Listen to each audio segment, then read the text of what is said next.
Las batallas más sangrientas de la historia suelen ser recordadas por su gran magnitud y enorme cantidad de bajas. Pero pocas veces nos detenemos a pensar qué pasa con los cadáveres de los soldados caídos, cuyas historias pueden ser tan increíbles como los hechos que suceden en los propios enfrentamientos. El ataque del 6 de junio de 1944, mejor conocido como el Día D, es un claro ejemplo de esto.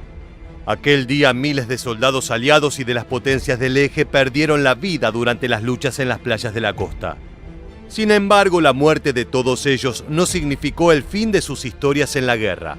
El rescate de los restos de los soldados aliados se convertiría en una pesadilla para los supervivientes y hasta los combatientes del eje se encontrarían involucrados en aquella desagradable misión.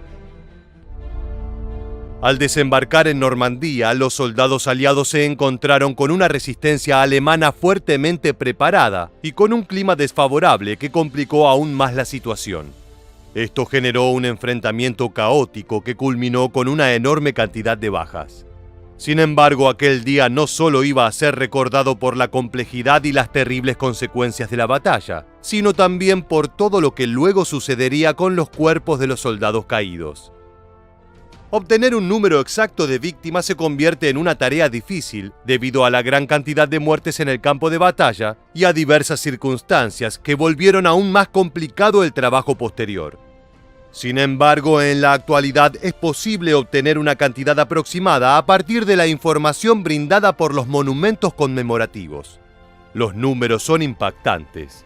Se cree que alrededor de 4.414 soldados aliados perdieron la vida el día D, con las peores bajas en Omaha Beach, con unos 2.000 combatientes estadounidenses. En otras playas de las costas de Normandía murieron unos 2.000 soldados británicos y unos 340 canadienses. Por su parte, las fuerzas alemanas sufrieron entre 4.000 y 9.000 bajas. En el medio del caos y la confusión de la lucha, era imposible para los comandantes llevar a cabo el control de bajas de los miembros del servicio. Por este motivo se hacía aún más complicado determinar el horario y el lugar específico donde moría un combatiente. Además, muchos de ellos acababan en una compañía diferente. A esto se le sumó que los soldados desaparecidos no fueron declarados muertos hasta un año después de su desaparición. Los muertos del día D no siempre fueron atendidos en los momentos posteriores a su muerte. Los supervivientes se encontraban bastante ocupados tomando posiciones a lo largo de la costa y no podían detenerse bajo ninguna circunstancia. Como solución a este problema, se pensó en un grupo de soldados que se dedicaran al registro de tumbas tan pronto como sea posible. Pero entonces, ¿qué sucedía con los miles de cuerpos caídos durante el momento exacto del ataque? Lo único que podían hacer los soldados en aquel instante era cubrir los restos de sus compañeros con una manta u otra tela que tuvieran a mano y seguir avanzando. Ante sus asombrados ojos, las aguas de las playas se tiñeron de rojo y pudieron observar cómo algunos restos flotaban en ellas. Era tan grande la cantidad de cuerpos muertos en el lugar que aquellos soldados que lograban sobrevivir tenían que pasar por encima de los cadáveres para poder continuar con sus caminos. Algunos de los combatientes podían ver cómo los cuerpos eran arrastrados con frecuencia hasta la orilla.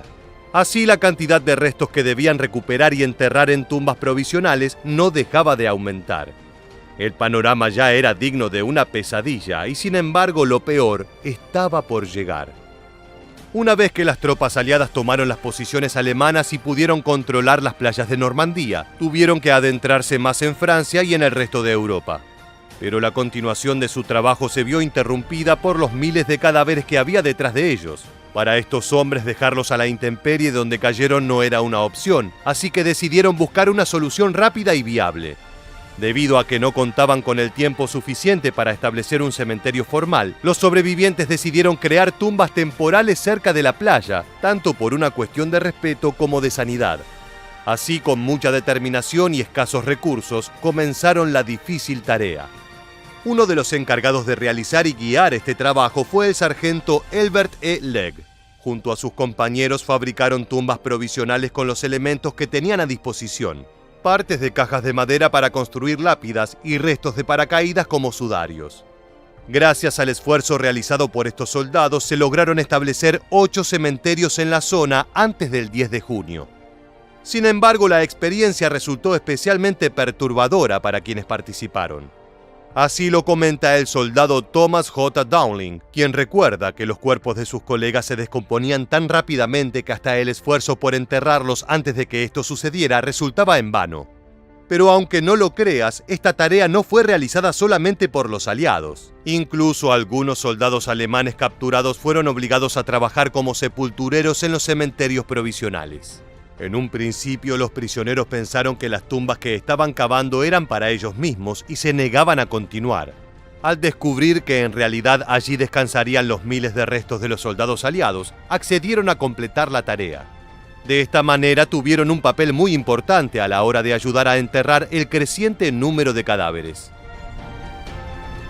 La identificación de los fallecidos también resultó una tarea abrumadora. Solo fue fácil reconocer a aquellos soldados que llevaban en sus cuellos las insignias con el nombre y la compañía a la que pertenecían. Cuando esto no sucedía, los miembros de los grupos de registro de tumbas se veían obligados a cavar más hondo para relacionar un cuerpo con una identidad y una familia. Carnés de conducir, cartas, ropa y hasta huellas dactilares y registros dentales fueron utilizados para realizar una identificación positiva en aquellos casos. A los traumas generados por la experiencia misma del combate, varios hombres tuvieron que sumarle la espantosa situación de tener que buscar los restos de sus compañeros para brindarles una sepultura digna. Muchas veces debían retirar los pedazos de cuerpos que permanecían en el agua o enganchados en las embarcaciones. Los soldados pocas veces contaban con las instalaciones para bañarse o con ropa limpia para cambiarse. Por esta razón, a menudo seguían trabajando con la sangre de sus colegas impregnada en sus uniformes. Como si todo esto fuera poco, los alemanes en retirada solían colocar explosivos en los cuerpos, haciendo que la experiencia fuera sumamente peligrosa, además de desagradable. Sin embargo, a pesar de los esfuerzos realizados, los restos de algunos soldados jamás fueron encontrados. Pero no todo terminó allí, ya que la repatriación también llevó su tiempo, generando una gran angustia para las familias de los muertos del día D. En primer lugar, porque ningún fallecido sería devuelto a sus hogares hasta el final de la contienda en 1945. Sumado a esto, los oficiales debían coordinar la repatriación de los soldados que murieron en todo el mundo, retrasando aún más el encuentro. Finalmente, en 1951, más de 179.000 cuerpos fueron devueltos a sus familias.